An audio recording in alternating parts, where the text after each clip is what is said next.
Russell Westbrook is one of the most polarizing players in NBA history.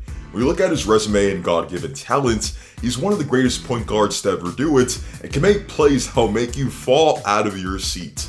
But at the same time, he can seemingly follow up those plays with head scratchers that make you want to break your TV. That's pretty much how we've been accustomed to viewing Westbrook throughout his illustrious career, and that couldn't be more true this season. But before we dive into the video, be sure to leave a like on the video, as each like only takes a second of your time but makes a massive difference for the channel. And if you end up enjoying the video, then feel free to subscribe to the channel for more content like this. Without further ado, let's get into it.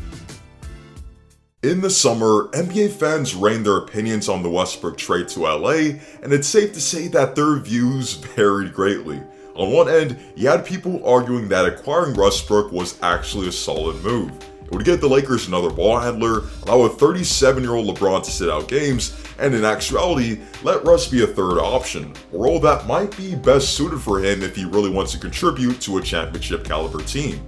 But on the opposite end of the spectrum, people were quick to call out Russ's lack of floor spacing, his at times questionable decision making and shot selection, and his not so great activity without the ball. Those were the two prominent opinions of the move back then, and if we're being completely honest, Russ's play this season has been proving both sides right, but a bit more of one side more than the other.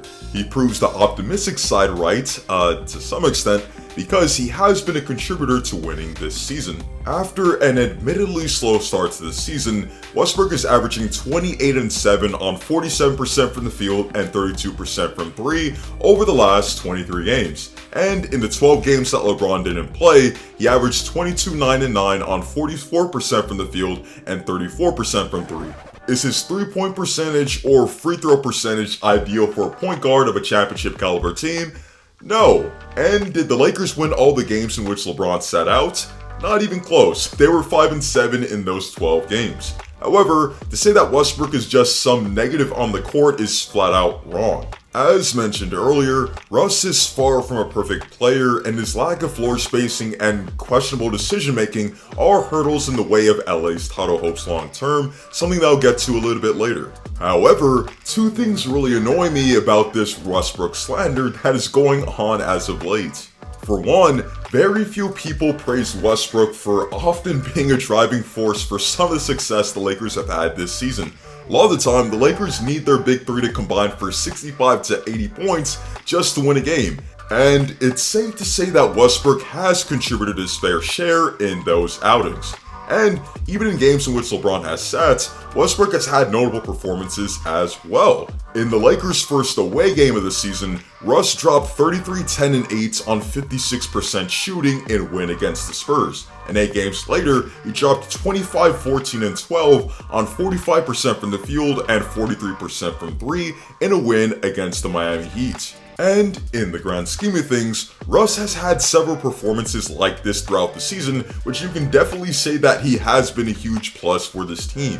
Even in blowout losses when AD and the bench are nowhere to be found, you can watch those games and point to Russ and LeBron as the only members of the team that really showed up. The second thing that I don't like about this Westbrook slander is that some people act as if Russ's flaws are something we've never seen before. They'll complain about his turnovers as if they didn't know he turns the ball over at a historic rate, and they'll complain about his lack of an outside shot as if this is some new, insightful take on Russell Westbrook. The Lakers knew what they were getting into when they traded for Russ, so to complain about Russ's flaws while losing sight of the big picture is very problematic. Would the Lakers be better suited with a player, let's say, like Damian Lillard?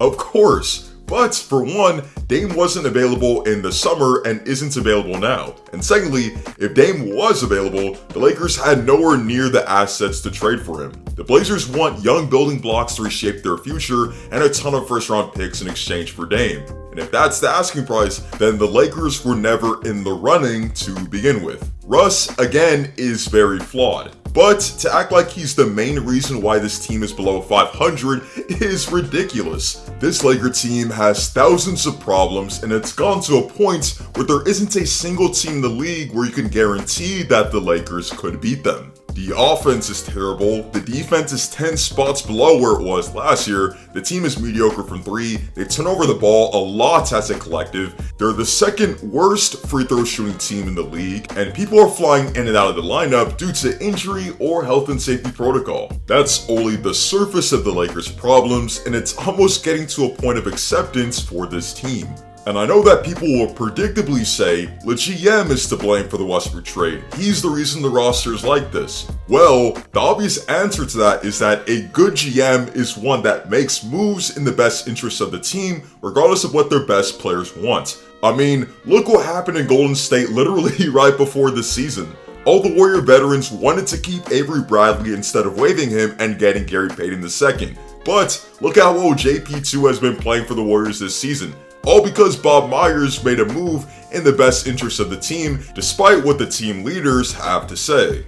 But getting back to Westbrook, one idea that people have been floating around, especially in light of the Christmas Day game, is that the Lakers should trade Russell Westbrook. The idea is that the Lakers, as currently constructed, simply aren't good enough, and Russ's flaws are way too scary to take a chance on come playoff time. However, any Westbrook trade by the trade deadline seems unlikely given his contract, fit, and age. The easiest counter against this point would be that people also saw Westbrook to be untradeable for those reasons in the offseason. But lo and behold, the Lakers traded for him. But the thing is, to find a team that is willing to take him on mid-season is very difficult. That team would have to shell out a multitude of players to reach the $44 million that Russ is making this season. And that team would also have to be in need of a major shakeup, since acclimating Russ into an offense isn't a small feat. Even if that team does exist, the role players or terrible contract you'll get in exchange aren't going to transform AD from shooting 19% from 3 to 40% from 3. They aren't going to DH DeAndre Jordan or Dwight Howard by 7 years, and they certainly aren't going to catapult this team into an elite offense. Through 34 games, the Lakers are in a very difficult situation as they have one of the most difficult schedules left in the league. And regardless of how everything is looking, it's still title or bust for this team given the age of the roster and what had to be given up in order to acquire Russell Westbrook. LA could have a second half surge to propel themselves into a firm playoff position. But as it stands, I'm not sure whether even a Westbrook trade could even turn this season around either. But that's just me. Let me know down below whether you feel the Westbrook slander is warranted, and also whether you think LA should explore trading Westbrook. And if you see a potential team that could realistically show interest in trading for Westbrook and have the pieces to match his salary, then leave it in the comment section below. That's it for me. Be sure to leave a like and subscribe to the channel to boost the video in the algorithm. And I hope to see you guys in the next one, and stay tuned.